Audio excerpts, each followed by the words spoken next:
Bienvenidos de vuelta a Reforma Judicial, la serie, episodio 7. Cierro con la tormenta perfecta, todos los elementos que se combinaron para dar paso a la Reforma Judicial 2024. Sin embargo, me gustaría tratar de irlos entretejiendo con algunas anotaciones adicionales. Empiezo por algo muy básico. No todo lo que entendemos por acceso a la justicia se refiere a poderes judiciales. Hay algunas cuestiones que atañen a policías, a fiscalías, a defensoría, a distintas formas de asesoría, a defensa victimal, a búsqueda, etc.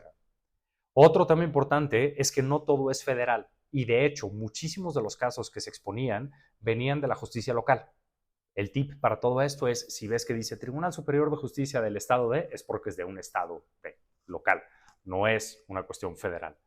Más allá de eso, Poder Judicial Federal, digamos, tiene una conformación de mediados del siglo XIX.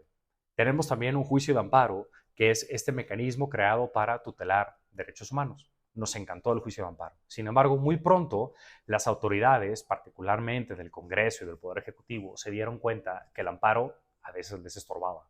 Les estorbaba porque limitaba el poder y a la gente no le gusta tener límites en general. Entonces se fueron generando reglas para hacer del amparo una cosa cada vez más técnica, más acartonada, con más trabas procesales. En esta tarea no estuvieron solas las personas de los otros poderes. También el Poder Judicial hizo lo suyo. Ministros desde la época de Vallarta, de Iglesias, fueron poniendo algunas trabas adicionales, interpretando causales de improcedencia y haciendo que las cosas tuviesen que ser cada vez más técnicas y más complicadas. Sin embargo, el Poder Judicial tenía cierta relevancia.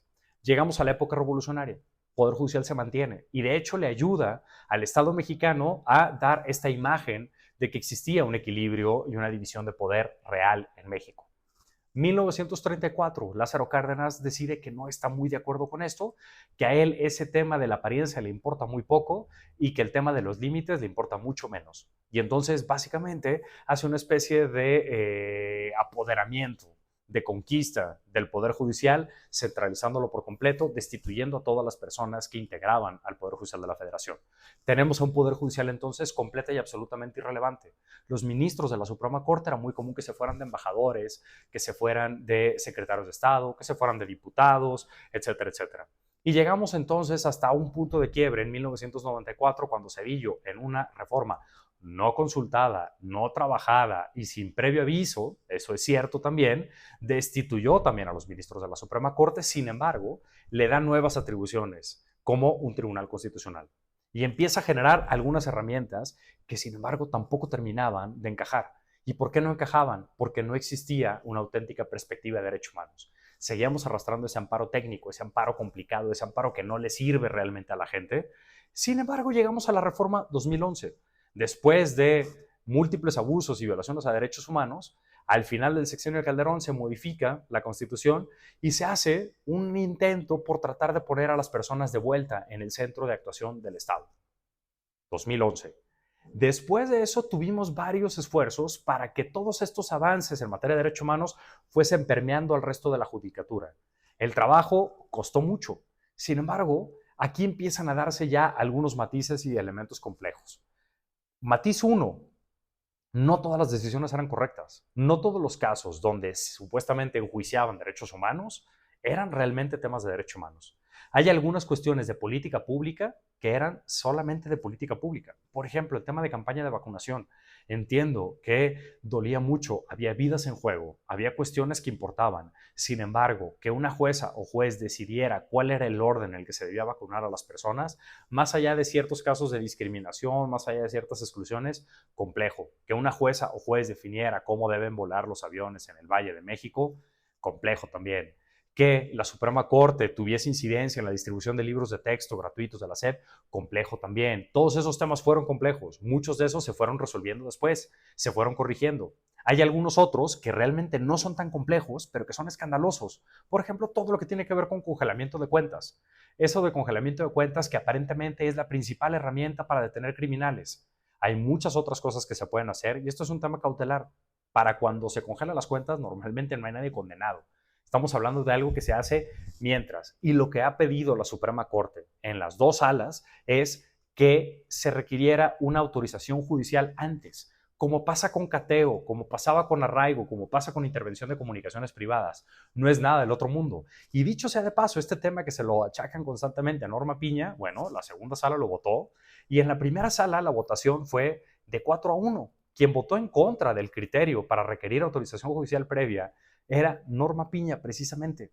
De hecho, a favor estuvo Saldívar, que ahora es una de las personas que ha abogado por acotar este tema y por negar suspensiones con la reforma a la ley de amparo. Pero bueno, este es el Poder Judicial. Ahora, otro matiz importante, es un Poder Judicial que del 94 en adelante no es que fuese perfecto o impoluto, estaba también bastante politizado. Tenemos como episodio máximo lo del desafuero con Andrés Manuel López Obrador, donde el presidente de la Corte actuó con el presidente de la República y el entonces Procurador General de la República para descarrilar una candidatura a la presidencia de la República. Eso ocurrió, eso es cierto. Sin embargo, cuando hice el recuento de los distintos encontronazos de Andrés Manuel López Obrador con otras autoridades y que terminaban en la Corte, el primero fue en el 95, después en el 98, después en 2001, después en 2004. ¿Qué tienen en común todas esas fechas?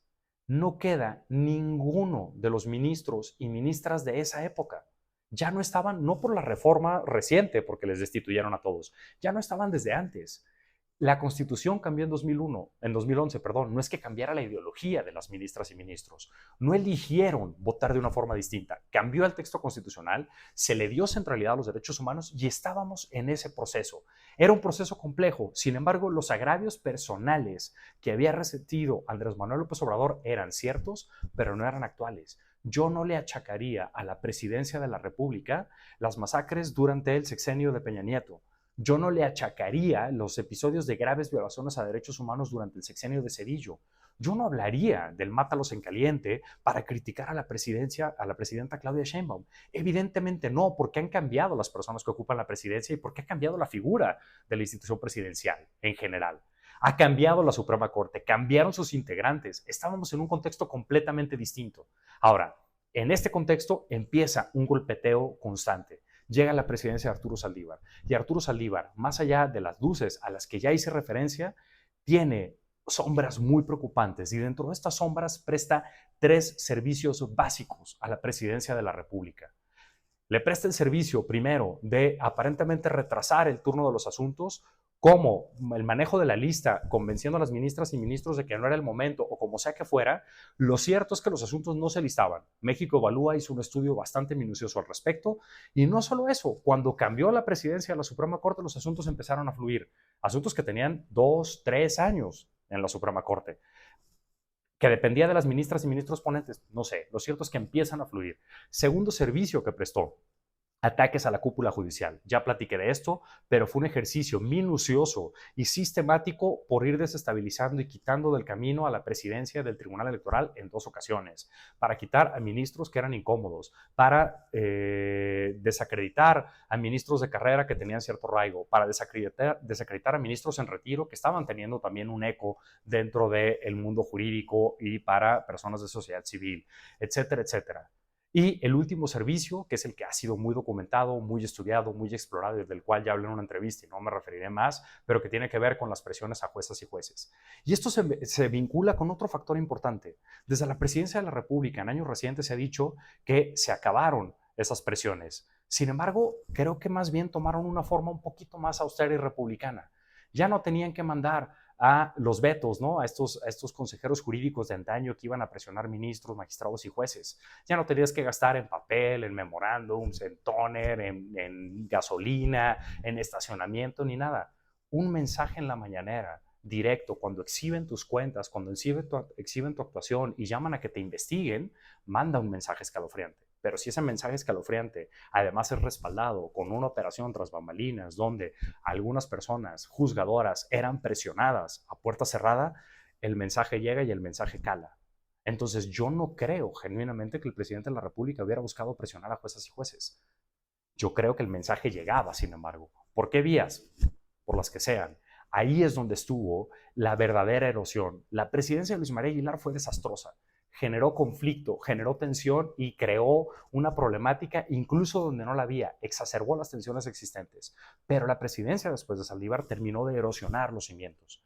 Y finalmente llegamos a una presidencia de Norma Piña que no supo hacer respuesta a el ataque sistemático perfectamente bien diseñado desde las mañaneras para crear una ilusión, para mandar un mensaje que desacreditara la judicatura.